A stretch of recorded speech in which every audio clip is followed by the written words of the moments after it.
Hey everybody, hello from Atlantic Canada.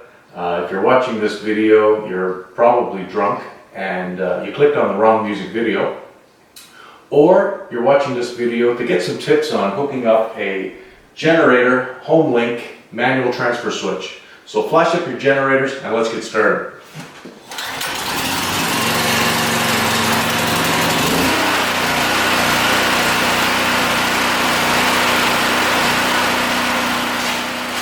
Okay, I'd like to quickly go through what I have here. This is a Generac HomeLink manual transfer switch, model 6854. I ordered it from HomeDepot.ca. Came in 7 or 8 days from the United States, from the factory. I'll show you some pictures of what was in the box and how it was packed.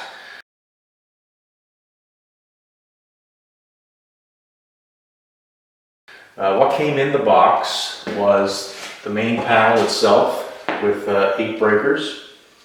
It came with an aluminum box that mounts outside your house, which is your generator connection. It has the 4 prongs on the bottom. It also came with a 10-foot cable pre-wired with the 4 prongs to hook into your generator and into the box. It came with a foot of conduit, flexible conduit, they call it. I don't know if I'm going to use that. Some things that didn't come in the box was a 50 amp breaker. And they can't put that in the kit because it has to match your particular main panel. My panel is a Cutler hammer panel, so I purchased a 50 amp Cutler hammer breaker to go in there and supply power to this transfer switch. Also, what didn't come in the kit is cable that will run from this to this. So in the manual, it says 10-3 Romax cable is to be used, but I had some older cable left over. This is a bit thicker. This is 8-3. I used for when I moved my stove in the kitchen. So in this instance, bigger is not is just as good or better, because if I upgrade my generator later on, bigger cable will help. So let's get started. Okay, let's have a look inside of our panel. There is a cable you'll have to disconnect here, which attaches to the front switch and the lights. Inside the panel, it's pre-wired. The main wires at the top, your black, your red, your white, and there's a green on the ground bar here. The red and the black are your hot wires, and they will connect to the breaker you purchased for your main panel.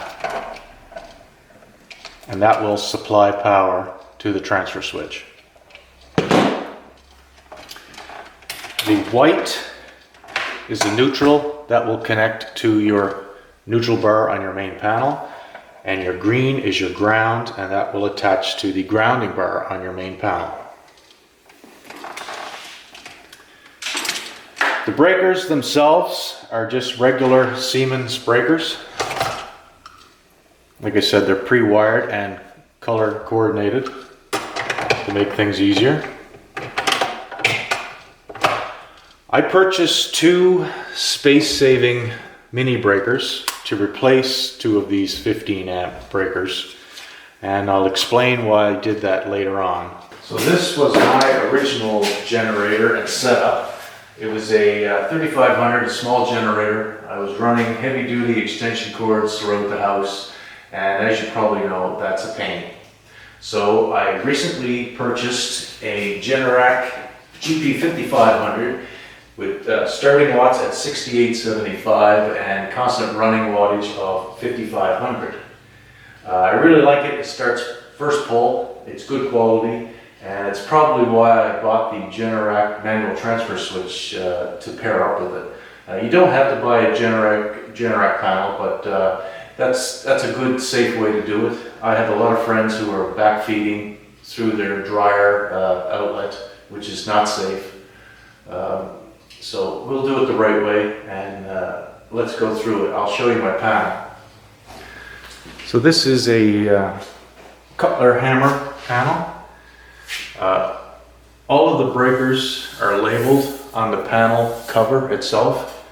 So what I did was I took some painter's tape and I labeled each breaker, because when I remove the panel cover, I'm not going to know what each breaker is. So let's go and do that now.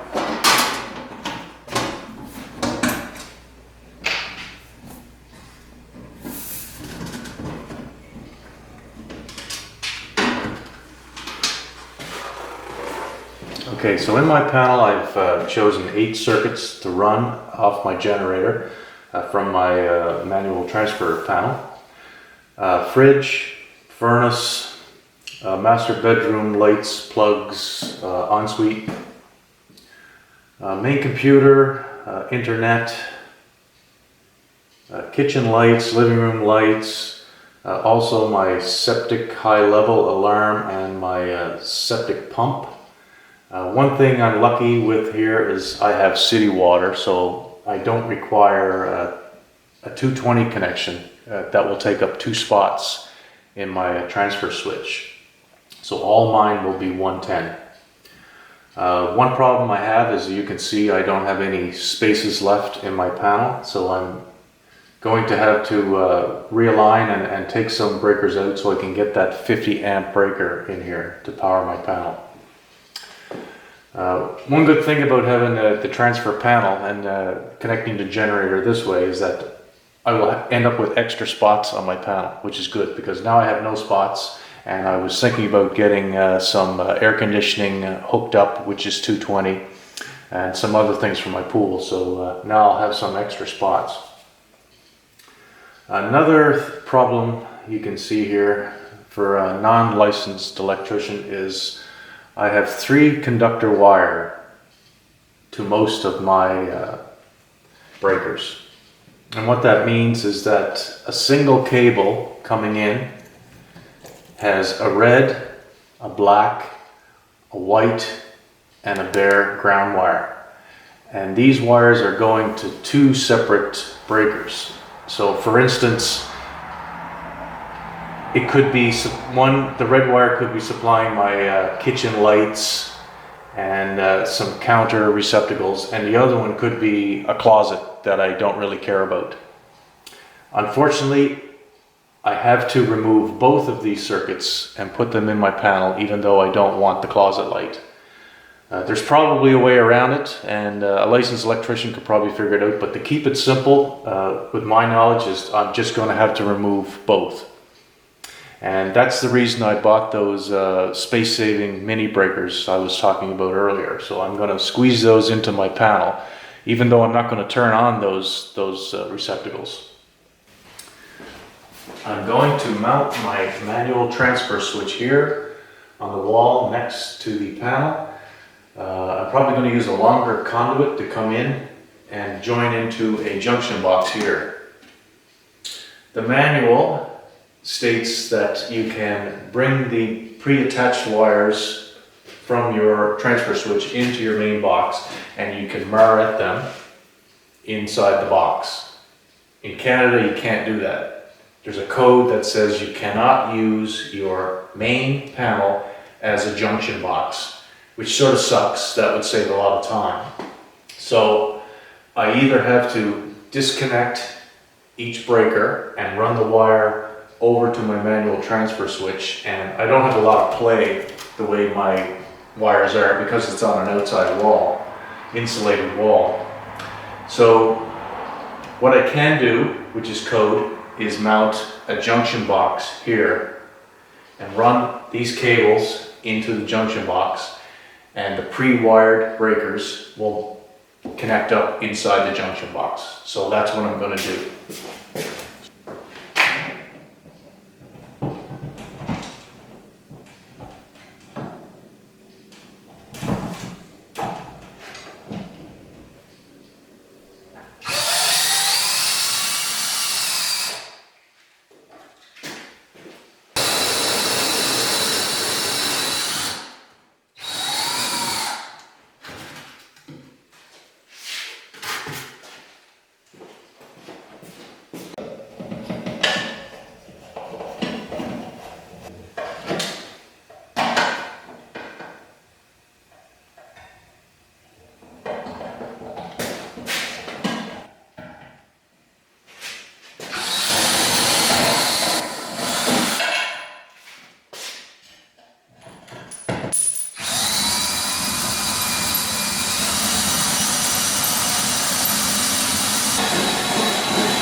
So here's what I've completed so far. I have the transfer switch mounted next to my panel. My plan changed a little bit and I mounted it closer, so I only needed a small piece of conduit. I did use the conduit that came in the box.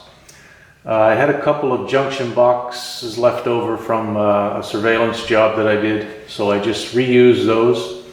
I drilled some holes in the side so I could have my wire locks. I used another piece of conduit which I cut to fit up here and glued in, and that protects the wires going into my panel.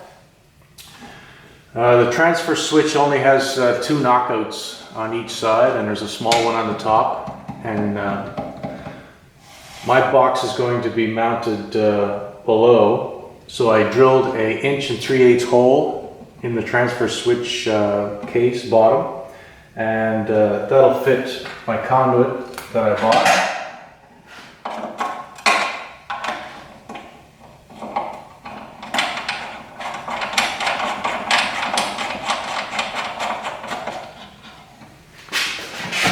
So an 1 3/8 hole saw I used to drill a hole in the bottom of the transfer box. My conduit will run straight down. I drilled another hole in the plug-in box for the cable. I decided to leave that inside the house and not drill through and put it outside. I've always used the generator in front of the garage door, and I just lift up the garage door 1 inch and I put the cable underneath, and a few boards on the bottom of the door to support it, keep the weight. So next we're going to start the wiring. The black, red and white and the green I talked about earlier, I've run that through the conduit, up through the junction box and out into my panel. So the red and the black will join up with the breaker I bought, the 50 amp breaker. The green will go to the grounding bar, which is in there. And the white will go to one of the neutral bars. You can see the white wires attached on either side. So that will be those 4 cables taken care of, and that will supply power to the transfer switch. The rest of the wires are going to be our breaker wires. So I'll split this up. I'll have half in this box and the other half in this little box down here. And hopefully it all fits. If not, I might have to buy another 4x4 box like this one to put down here. But I'll give that a shot. I had these lying around, so I might as well use them.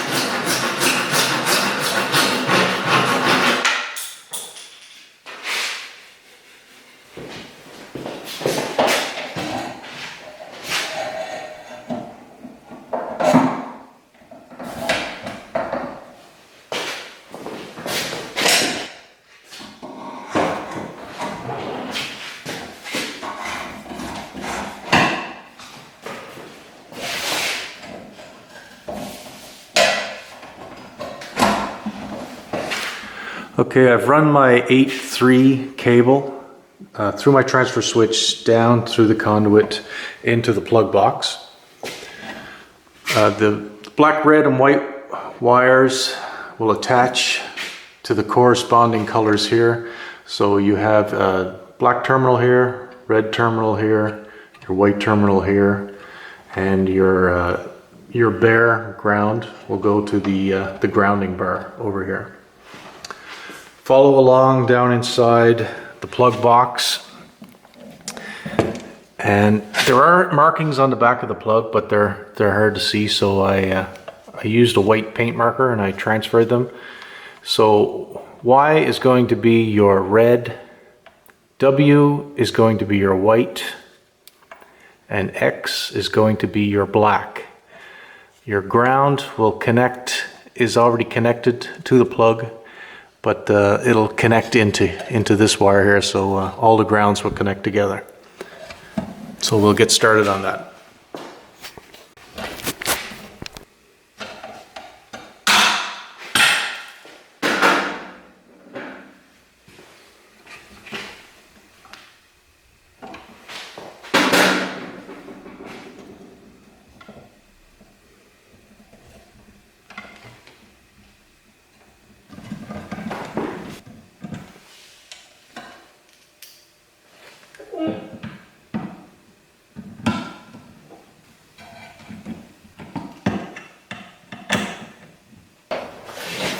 Okay, now we're going to cut off our main power to the house and start connecting our 4 main wires. Pretty lucky here, I've got the panel in the garage so I can open the door and get lots of light. So I've disconnected the top 2 breakers, and as you can see, these 2 breakers were sharing a common neutral. So I pulled the entire thing out, including the neutral and the ground wire, and that will go over to our junction box and connect into our transfer switch wires in the junction box. So I'll remove these breakers, which are now redundant.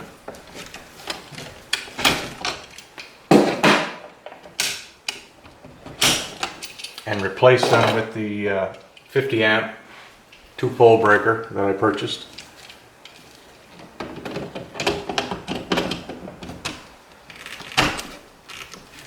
And that will supply power to the transfer switch. So let's hook our black and red hot wires up to that.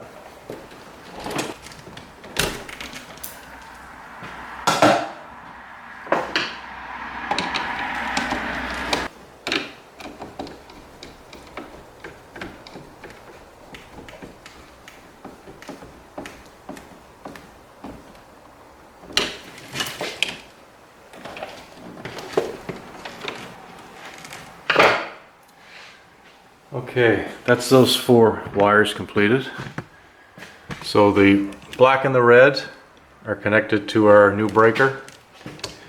Our green is connected to the ground bar. And the white is connected to the neutral bar down here. So now we can supply power when everything is ready to go to the transfer switch.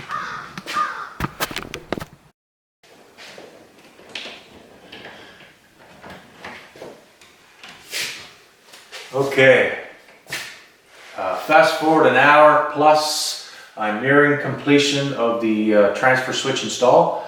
I'll run you through a few changes and additions I had to make to accomplish the task. Nothing major, so I'll grab the camera and we'll go through that now.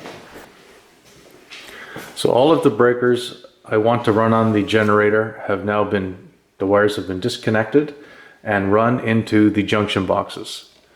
I did have to buy a bigger junction box for here. Remember, I cheaped out and I used a small junction box, but it wasn't going to be big enough.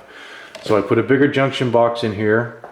In hindsight, I would have just bought a full-size junction box and put everything in the one junction box. Something else I had to get was another junction box for on this side of the panel. Because remember, I had 1 breaker on this side, which was the furnace. I needed to install a separate junction box just for that breaker. So that wire is pulled out through the wire lock. I drill a hole in the new junction box, labeled furnace, and attach the wire in there.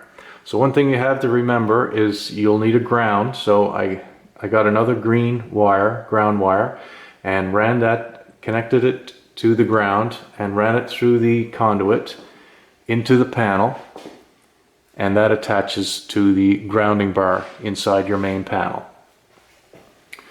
All the other breakers are the same thing. They're all disconnected from the breaker. The cable is disconnected and ran into the junction boxes. They're all locked in place. They're joined to the corresponding cables, colored cables that I picked from my transfer switch.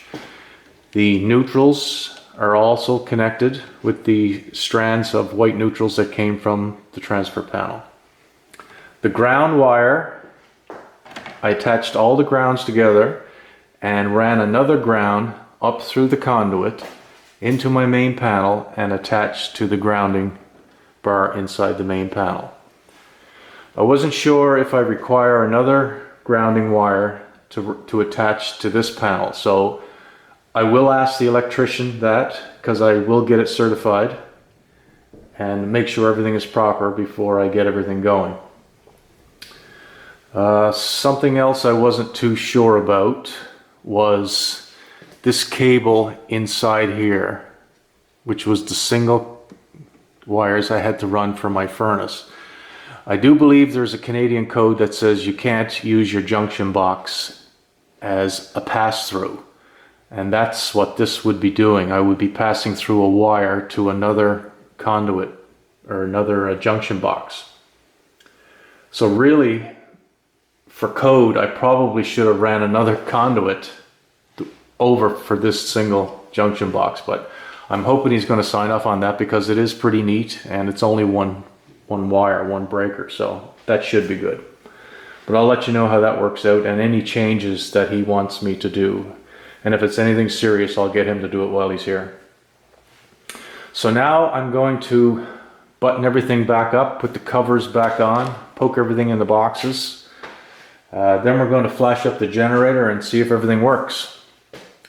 I know the house power works because I have the house power back on. The lights are on in the garage and everything is working inside the house. So the panel is working on regular power. We just have to try it on generator power. So we'll do that now.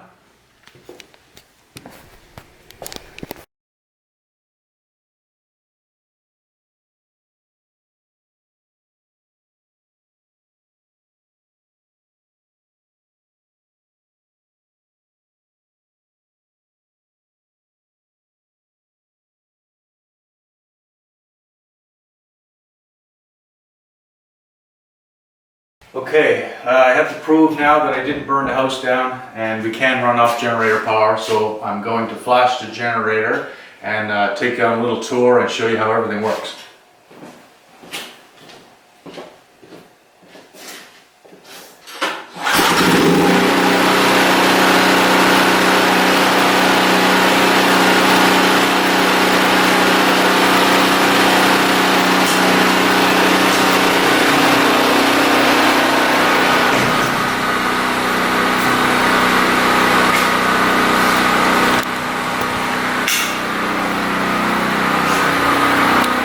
So the generator is running and you can see on our panel that there's an amber light which is telling us that generator power is available. It won't go on generator power until I flick the switch to the right here. So let's simulate a power outage.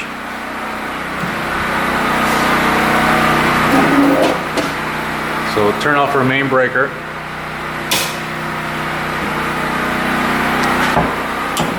And we'll switch over to generator power. So you heard the clunk. We should be on generator power. You just heard the generator cut in.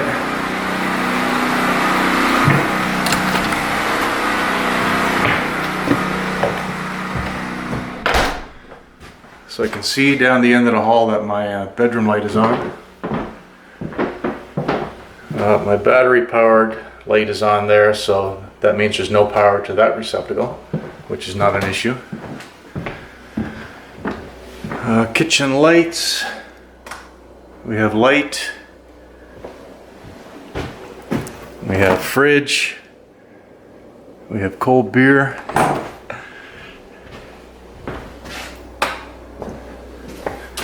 Oh, no toast. We're going to have to rough it for a couple of days.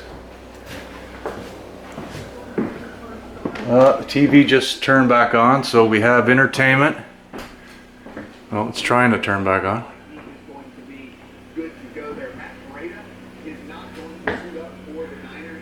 It's all good. Hey boy. Good boy. So let's switch back over to regular power.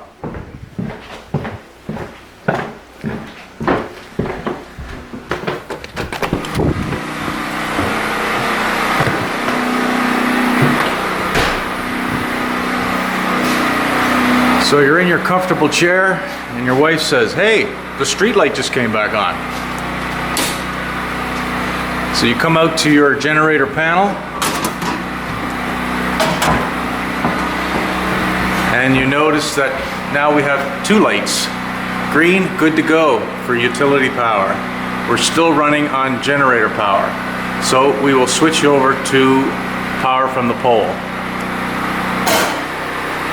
Now the house is back running on normal power, so we'll shut our generator down.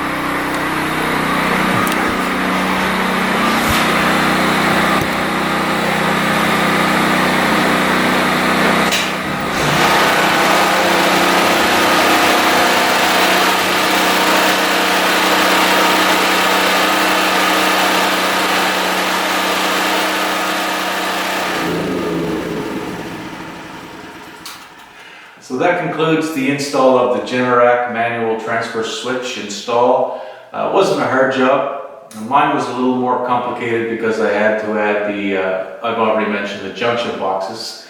But if your local code allows you to mirror it inside your panel, you're going to save an hour, maybe 2 hours running things the way I did. You could probably do that job in an hour and a half, so no problem. So it's a good, safe way to run your house on generator power. You could tell when I showed the two lights there, the panel is not going to let you backfeed into the wire and possibly kill somebody on the pole, working on the pole. So this is a good, safe way to do it.